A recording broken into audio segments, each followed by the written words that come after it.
Madame, Messieurs, bonjour, bonsoir, ça dépend de l'heure à laquelle vous nous suivez. Nous sommes émus de vous savoir une pluralité en train de nous suivre de partout.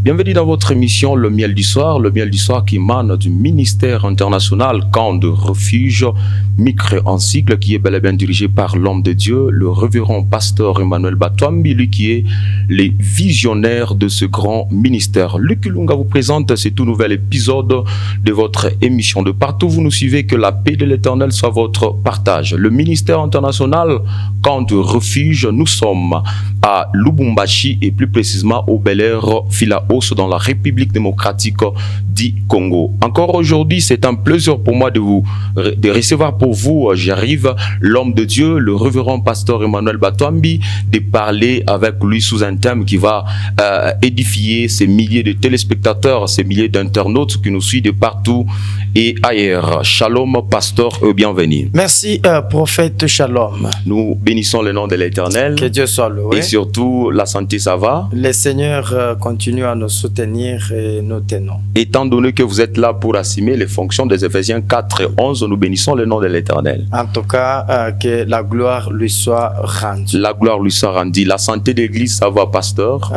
C'est l'œuvre de Dieu, le Seigneur s'en occupe. Nous bénissons le nom de l'Éternel. Amen. Alors, pasteur, il y a beaucoup vraiment et beaucoup de nos téléspectateurs qui nous suivent de partout et nous remercions tous ces téléspectateurs qui font de feedback, qui sont en train vraiment de nous suivre via ces numéros qui sont au bas de vos petits écrans. Vous écrivez à l'homme de Dieu, il est là pour répondre. Pasteur, aujourd'hui, vous allez nous parler sur quoi? Merci beaucoup, prophète. Aujourd'hui, après avoir parlé de Jésus-Christ qui il est, okay. Avec Matthieu chapitre 16, le verset 13, où on nous définit Jésus comme étant Jean-Baptiste, Jésus comme étant Élie, Jérémie, ainsi que l'un des prophètes. Okay. Alors, je vois aussi Pierre donner sa réponse. Okay. Et quand Pierre donne sa réponse, il dit, tu es le Messie. Ok. Voilà. Alors, c'est la réponse de Pierre là qui m'a un peu tiqué. Okay. Et je me suis dit que nous puissions un peu parler sur la différence entre Jésus et Christ. Déjà, ma première question, pasteur, est-ce qu'il y a une différence entre Jésus et Christ? Bien, prophète, Jésus et Christ sont deux choses différentes, mais c'est un seul nom. Un seul nom. Un seul nom, en fait, c'est comme un nom qui est composé. Okay. Ça veut dire Jésus et puis Christ. Ça fait Jésus-Christ parce que il y a une raison. Okay. Il y a une raison pour laquelle, prophète, je me suis proposé par la grâce de Dieu de parler du nom de Jésus, mais aussi du nom de Christ. Alors, la raison majeure se trouve dans les livres, parce que ce sont des questions que je me posais. Ainsi, je commence à faire une étude afin de comprendre pourquoi est-ce que les deux parfois sont séparés. Parce que ils sont parfois séparés et parfois mis ensemble. Alors, nous voulons comprendre quand est-ce qu'on les sépare et quand est-ce qu'on doit les mettre ensemble. Et qu'est-ce qu'il faut faire? Faut-il les séparer ou il faut les mettre ensemble? Je suis en train de parler de Jésus. Wow. En fait, c'est vraiment intéressant et qui va vraiment nous bénir. Oui, Jésus et aussi Christ. Voilà. Allons tout droit à Matthieu chapitre 24, le verset 4 et 5. Matthieu chapitre 24, le verset 4 et 5. La Bible dit, Jésus leur répondit, prenez garde que personne ne vous séduise, car plusieurs viendront sous mon nom, disant, c'est moi qui suis le Christ. C'est moi qui suis le Christ. Prophète, vous comprenez là-bas? Jésus ne dit pas ceux-là qui viendront à mon nom. Ils diront c'est moi Jésus. Non. Ils diront c'est moi le Christ. Vous comprenez? Il y a une raison pour laquelle Jésus ici, il ne dit pas plusieurs viendront au nom de Jésus, mais plusieurs viendront disant c'est moi le Christ. Est-ce qu'on peut continuer à lire les Écritures? En disant c'est moi qui suis le Christ. Et ils séduiront beaucoup de gens. Vous entendrez parler de guerre. et de bruit de guerre, gardez-vous d'être troublés, car il faut que ces choses arrivent, mais ça ne sera pas encore la fin. Merci beaucoup, prophète. Okay. Il faut que ces choses arrivent, mais ça ne sera pas encore la fin. La fin. Mais quelles choses? Les choses qui doivent arriver, prophète. Okay. Les choses qui doivent arriver, c'est que plusieurs viendront, se nommant Christ. Et je vous dis qu'aujourd'hui, ils sont déjà là, mais les gens ne comprennent pas parce que... Le Christ mais oui, sont déjà là. Mais oui, prophète. Oh là là. Les Christ sont déjà là, venus au nom de Christ. Ils sont là chaque jour en train d'opérer au nom de Christ, mais seulement les gens ne parviennent pas à les découvrir.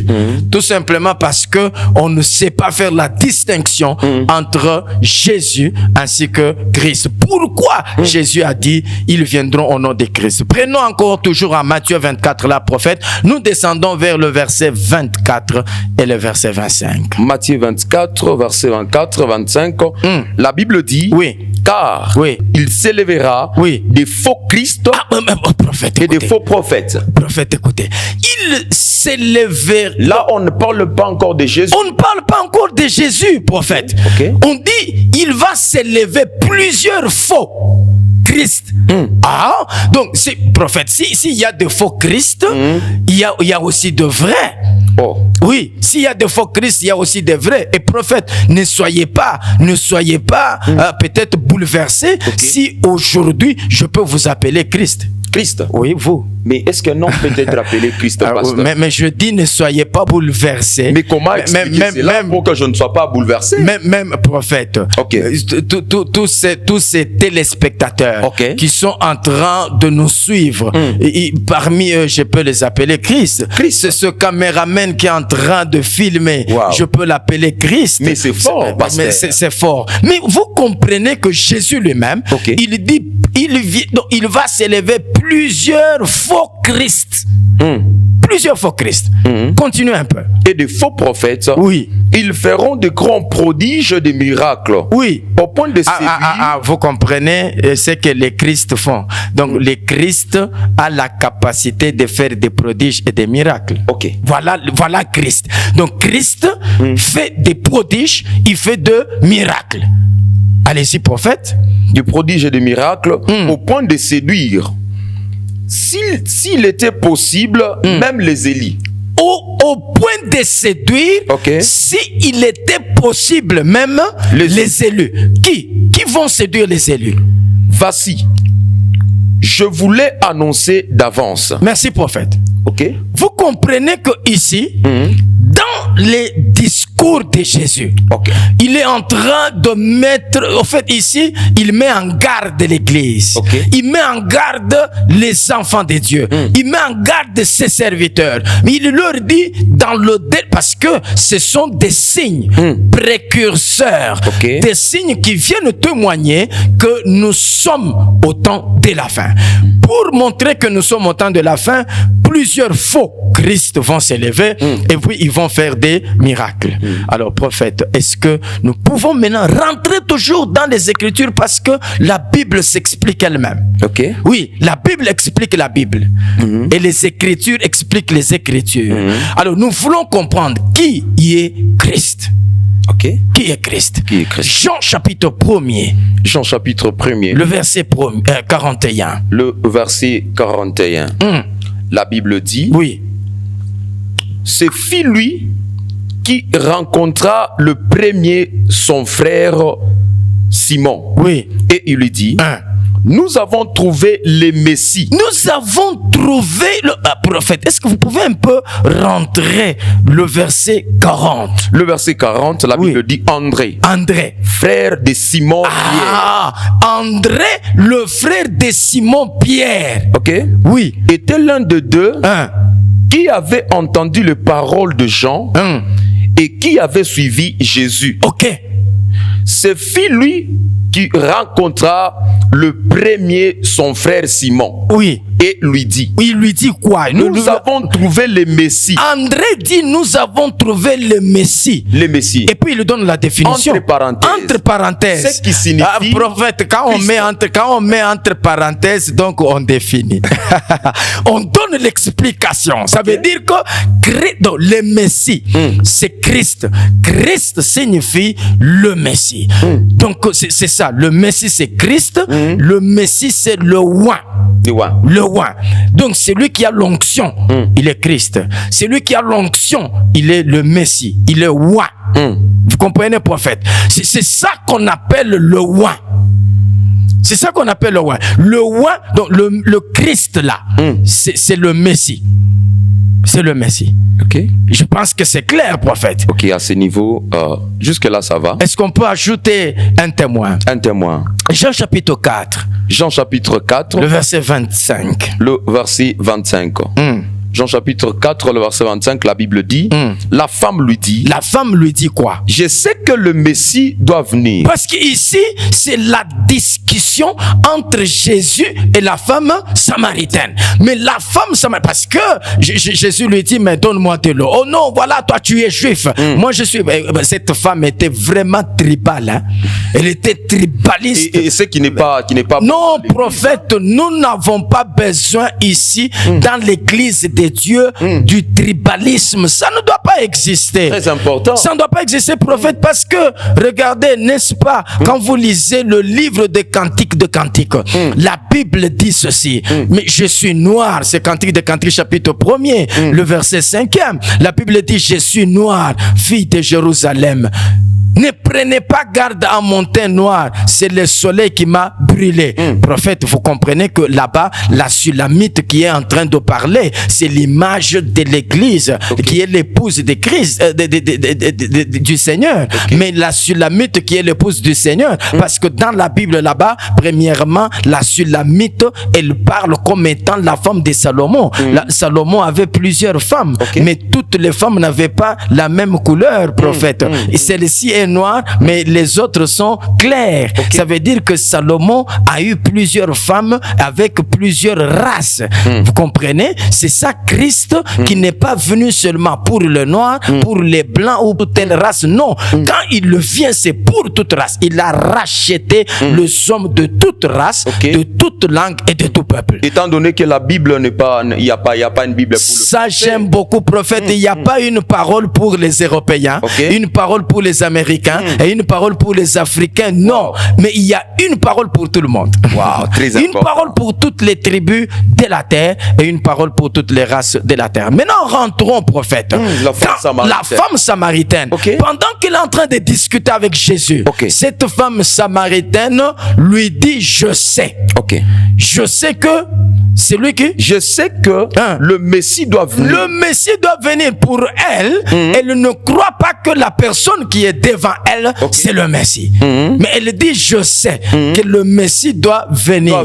Qu'est-ce qui se passe après ça? Entre parenthèses. Prophète, mais écoutez. C'est lui qu'on appelle Christ. Mais pourquoi on met entre parenthèses? Ça fait déjà la deuxième fois, prophète, parce que quand on met entre parenthèses, on est en train de définir. Vous voyez que les Écritures se définissent elles-mêmes par ta lumière. Par ta lumière. Nous voyons la lumière. Voilà, c'est ça, Psaume chapitre 36, le verset 10. Très important. Oui, Psaume 36, verset 10. Par ta lumière, nous voyons la lumière. C'est ça. Donc, ça veut dire que par les Écritures, nous comprenons les Écritures. Wow, très important. Très important. La femme ici, elle dit, je sais que le Messie donc il viendra. Doit venir. Il n'est pas encore venu parce que, prophète, jusqu'aujourd'hui, les Juifs n'acceptent pas que le Messie est déjà venu. Oui, ils n'acceptent pas. Mais c'est pourquoi nous l'avons accepté sans l'avoir vu. Pourquoi? Parce que l'oreille a entendu et l'œil verra. Wow, très important. L'oreille a entendu et l'œil verra. Maintenant, cette femme samaritaine, elle dit à Jésus, le Messie viendra. Ce Messie-là, on l'appelle Christ. Christ. Prophète, maintenant, Christ signifie le Messie. Christ signifie le Messie. Le Messie signifie celui qui est oint. Oui, le Messie, c'est celui qui est oint. Ah, maintenant, est-ce que nous pouvons évoluer, prophète, parce que nous sommes en train de comprendre pourquoi est-ce que Jésus, il a dit, ceux-là qui viendront, il ne parle pas de faux Jésus, alors que la Bible nous parle de beaucoup de Jésus. Il n'y a pas que Jésus dans la Bible. Oui, il n'y a pas que Jésus-Christ dans la Bible, mais il y a plusieurs Jésus dans la Bible, prophète. Mais ici, Jésus, il ne parle pas de faux Jésus, mais il parle de faux Christ. De faux Christ. Oui, prophète. Il parle de faux Christ. Il y a une raison pour laquelle Jésus ne parle pas de faux Jésus, mais il parle de faux Christ. Mais pasteur, vous étiez là en train de parler que... Alors, que ça ne m'étonne pas que vous appelez quelqu'un Christ. Oui. Puisque ici, vous êtes en train de dire Christ, c'est ça le Messie. Très bien. Le Messie. Est-ce qu'aujourd'hui, on a beaucoup de Messie? Oui. Oui. Aux églises? Oui. Mais où sont-ils? Où sont-ils ces gens-là? Mais vous êtes le Messie. Le Messie? Oui. Mais expliquez cela, pasteur. Mais le Messie signifie seulement celui qui est oint, prophète. Vous êtes oint ou pas? Bon, on est oint. Vous êtes oint. Si vous êtes oint, vous êtes Messie. Parce que le Messie veut dire seulement celui qui est oint. C'est ça Christ. C'est ça Christ, prophète. Et maintenant, allons voir Jésus. Parce que nous comprenons maintenant Jésus-Christ. Quand nous disons Jésus, cela veut dire quoi? Et quand nous disons Christ, cela veut dire quoi? Nous venons de définir Christ. Christ? Oui, nous venons de définir Christ. Le oint. Comme étant le oint, le Messie. comme étant le Messie. Maintenant, allons chercher Jésus. Jésus. Toujours dans les Écritures, parce que les Écritures expliquent les Écritures. Matthieu chapitre 1er, le verset 20 et le verset 21. Matthieu chapitre 1er, le verset 20 et le verset 21. La Bible dit, comme il pensait, voici, un ange du Seigneur lui apparut en songe et dit, Joseph, fils de David, ne crains pas de prendre avec toi Marie ta femme, car l'enfant que l'a conçu vient du Saint-Esprit. 21. Elle enfantera un fils. Et tu lui donneras le nom de Jésus. Mais merci, prophète, écoutez. Marie enfantera, parce que ça c'est la vision que Joseph est en train d'avoir. Il est en train de voir cette vision. Pourquoi il voit la vision, prophète? Parce que il est en train maintenant de douter de la grossesse que Marie avait. Marie comme étant sa femme, Marie comme étant son épouse, il s'est retrouvé que Marie soit tombée enceinte. Alors que Joseph savait que Marie n'avait pas encore reçu un seul toucher de sa part. Donc Joseph n'avait pas encore touché Marie. Vous voyez? Il n'avait pas encore touché Marie, parce qu'aujourd'hui, si c'était nos fiancés actuels, prophète, si c'était nos fiancés actuels, même eux-mêmes, ils n'allaient pas douter, parce que la fille allait seulement lui dire, souviens-toi de ce jour-là. En tout cas, c'est depuis ce jour-là. Mais Marie, maintenant, n'était pas touchée par Joseph. Malgré cela, Joseph avait des doutes. Joseph avait des doutes. Pourquoi? Parce qu'il était sûr qu'il n'avait jamais touché Marie. Mais comment il est tombé enceinte? C'est ainsi que Dieu maintenant va donner cette grande vision à Joseph. Il lui dit, l'enfant là, il faut le prendre, il faut l'accepter. Elle est enceinte, elle donnera naissance à un enfant qu'on va appeler comment, prophète? Et tu lui donneras le nom de Jésus. Tu lui donneras le nom de Jésus. Là, il n'y a pas Christ. Il y a prophète. Là, il n'y a pas Christ. Et maintenant, est-ce qu'il y a une explication? Point virgule. C'est lui qui sauvera son peuple de ses péchés. Donc quand on parle, donc votre sourire, prophète, me fait comprendre que vous avez compris. Les Écritures. Les Écritures s'acclament. Et les Écritures s'expliquent. Vous comprenez ici? Jésus signifie celui qui va sauver. C'est lui qui va sauver. Mais le Messie, il est Christ, c'est le oint. Vous comprenez, prophète? Donc Jésus est sauveur. Quand on parle de Jésus, on voit le salut, on voit la repentance. Quand on parle de Christ, on voit les miracles, on voit les prodiges. L'onction. On voit l'onction, on voit le feu. Vous comprenez, prophète? C'est que si je peux maintenant me résumer, je dirais que Jésus, c'est le salut. Jésus, c'est le sauveur. Jésus, c'est la repentance. Maintenant, Christ, c'est l'esprit. Christ, c'est l'esprit. Christ, c'est l'esprit. Christ, c'est l'onction. Christ, c'est la puissance. Christ, c'est l'autorité. Christ, c'est les miracles et les prodiges. Mais pasteur, une préoccupation, étant donné que nous sommes en train de fouiller dans les bagages pour retrouver Saül. Pour sortir le roi. Maintenant, à ce niveau, pasteur, si prophète, quelqu'un veut prier pour peut-être chasser les démons, la Bible, comme dit dans Marc chapitre 16, verset 17, voici les miracles qui accompagneront. Très bien. J'aime ce verset parce que c'est un verset qui va nous aider, prophète. Voilà. Alors, ma préoccupation est au niveau, par exemple, de chasser les démons, de prier pour quelqu'un. Alors, peut-on nous prier pour quelqu'un au nom de Jésus ou bien au nom de Christ, étant donné que vous venez de nous dire ici, noir sur blanc, que Christ, c'est autre chose et Jésus, c'est autre chose. Alors, vous dites quoi à l'église? Nous allons prier pour le malade au nom de Jésus ou bien au nom de Christ? C'est quoi votre réaction, pasteur? La Bible est claire. Je ne contredirai pas la Bible parce que je suis dans la Bible et il y a des témoins. Prophète, vous savez, Pierre, Pierre, il ne péchait pas seul. Ah bon? Oui, Pierre n'a pas Pierre n'a pas péché seul. C'est que pour tirer les filets, il a besoin des amis pour venir l'aider. Ça veut dire que moi, ce que je suis en train de faire, je suis en train de pécher, prophète, je ne peux pas pécher seul. J'ai besoin d'épaules, j'ai besoin des écritures.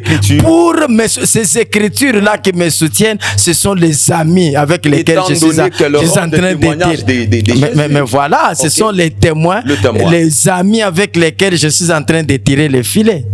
Très important. Alors comprenez, prophète, lorsque nous voulons chasser les démons, nous les chassons au nom de Jésus. Au nom de Jésus. Voilà, prophète. Nous chassons les démons au nom de Jésus. Pourquoi nous chassons les démons au nom de Jésus? Pourquoi? Mais prophète, écoutez, je ne peux pas chasser le démon. Vous comprenez? Je ne peux pas chasser les démons parce que c'est lui qui chasse les démons. C'est que sur lui, il y a une puissance. Cette puissance, c'est déjà Christ. C'est déjà Christ. Il y a l'onction. Cette onction, c'est déjà Christ. Mais je ne peux pas avoir Christ si au préalable je n'ai pas eu Jésus. Comment expliquer cela? J'explique, prophète, et c'est simple. Ça veut dire que je ne peux pas être loin si d'abord je ne suis pas sauvé. Je ne peux pas être rempli du Saint-Esprit si je ne suis pas passé par la repentance. Parce que Jésus, c'est la repentance. Jésus, c'est le salut. Il faut d'abord que je passe par Jésus afin de retrouver Christ. Parce que Christ, c'est ça l'onction. Christ, c'est ça la puissance. Christ, c'est ça le feu. Prophète, j'ai besoin d'abord, et vous comprenez, prophète, regardez cet exemple. Je pense que c'est en Actes des Apôtres. Dans les livres des Actes des Apôtres, chapitre 16 ou 17, nous voyons les fils de Séva. Là où je devrais toucher. Voilà, merci beaucoup. Merci. Le fils de Séva. Les fils de Séva, ils disent ceci. Ils sont en train de chasser les démons. En chassant les démons, ils sont en train de chasser les démons sur les gens qui étaient possédés. En disant quoi? Ils disent au nom de Jésus que Paul prêche. Vous comprenez, prophète? Au nom de Jésus, que Paul fait quoi? Prêche. Ah, ça veut dire quoi? Ce n'est pas le nom de Jésus en qui ils ont cru. Ce n'est pas le nom de Jésus qu'ils ont accepté. Vous comprenez, prophète? Parce que la Bible dit ceci. Lorsque Jésus est venu, il est allé chez les Juifs. C'est Jésus-là, étant allé chez les Juifs, les Juifs ne l'ont pas reçu. Ils ne l'ont pas reçu. C'est ainsi que la Bible, je suis en Jean chapitre 1er, je crois le verset, en fait, commençant par le verset 1er jusqu'au verset 12e. La Bible dit, lui comme étant la parole, elle est allée chez les siens. Les siens ne l'ont point reçu. C'est ça Christ qui est venu dans la chair. Parce que Christ dans la chair, c'est ça la parole faite chair. Quand il vient, les siens qui ne le reçoivent pas, ce sont les Juifs. C'est ça Israël qui a rejeté Christ, qui a rejeté Jésus, prophète. Maintenant, tous ceux qui l'ont reçu, il a donné le pouvoir de devenir enfant de Dieu. Tu ne deviens pas enfant de Dieu si tu ne reçois pas Jésus. Wow. C'est Jésus qu'on reçoit. Écoutez, l'ange a dit à Joseph qu'il sera appelé Jésus, ce qui signifie le sauveur. Donc Jésus est le sauveur. Il faut que j'accepte Jésus pour que je puisse être sauvé. Quand j'accepte Jésus, je suis sauvé. C'est ainsi que je peux maintenant faire le miracle, prophète. Donc quand on dit qu'il y aura plusieurs Christ, ça veut dire il y a aujourd'hui les gens qui sont en train de faire des miracles. Est-ce que ces gens-là sont sauvés? Est-ce que réellement ils sont chrétiens? Non, prophète. Ce sont les miracles et les prodiges. Voilà pourquoi, prophète, un enfant de Dieu, vrai aujourd'hui, il ne doit pas suivre les miracles et les prodiges. Mais pourquoi? Parce que les miracles et les prodiges doivent les suivre, lui ne doit pas les suivre. La Bible dit, voici les miracles qui accompagneront. Voilà. Ah, très bien, prophète. Je suis en Marc chapitre 16, le verset 15 et 17. La Bible dit, voici les miracles qui accompagneront ceux qui auront cru. Ceux qui auront cru, c'est ceux-là qui ont accepté Jésus. Quand ils acceptent Jésus, automatiquement, Christ doit les accompagner. Là où je voulais poser, je pense, c'est ma dernière préoccupation. Est-ce que, pasteur, sous une personne, on peut retrouver Christ et il n'y a pas Jésus, et sous une personne, on peut retrouver Jésus où il y a pas. Si sur une personne, on retrouve Christ sans Jésus, c'est ça le faux Christ. Le faux Christ. Voilà, parce que Jésus a dit, il s'élèvera des faux Christ. Le faux Christ sont ceux-là aujourd'hui. C'est pourquoi, prophète, j'étais en train de dire, les fils de Séva, ils ont dit au nom de Jésus que Paul prêche. Mais écoutez, les démons ont dit, mais nous connaissons Paul. Même Jésus que vous avez cité, nous le connaissons, mais vous, qui êtes-vous? Ça veut dire qu'il y a beaucoup de fils de Séva aujourd'hui qui sont en train de faire des miracles. Ce sont des faux Christ. Ils font des prodiges, ce sont des choses fabriquées, prophète. Voilà pourquoi les gens sont à la recherche du feu, parce que Christ c'est le feu, Christ c'est l'onction, Christ c'est l'esprit. Oh non, non. Où est-ce qu'ils ont placé Jésus? Prophète, voilà pourquoi les geôliers, nous pouvons lire Actes des Apôtres, prophète. Actes des Apôtres. Chapitre 16, le verset 30. Chapitre 16, le verset 30. Le verset 30. Un peu rapidement. La Bible dit, nous sommes là, la Bible dit, et il les fit sortir et dit, Seigneur, que faut-il que je fasse pour être sauvé? Très bien, prophète, pour être sauvé, qu'est-ce que je dois faire? Et qu'est-ce qu'on lui répond? Paul et Silas lui répondirent, crois au Seigneur Jésus. Crois à qui? Au Seigneur Jésus. Au Seigneur Jésus, et tu seras sauvé. Ah, prophète. Donc, quand on croit au Seigneur Jésus, on est sauvé, parce que Jésus, c'est le salut, la repentance.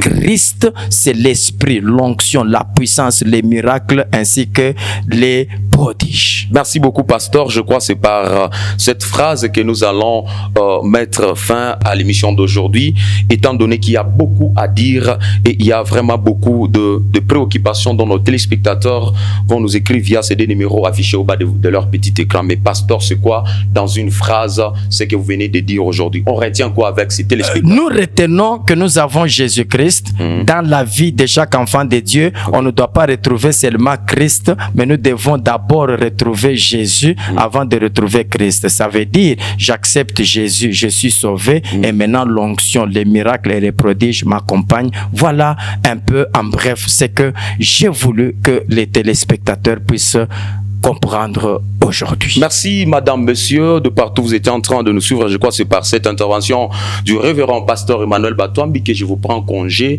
avec l'espoir de vous retrouver très prochainement. D'ici là, portez-vous bien chez vous. Shalom.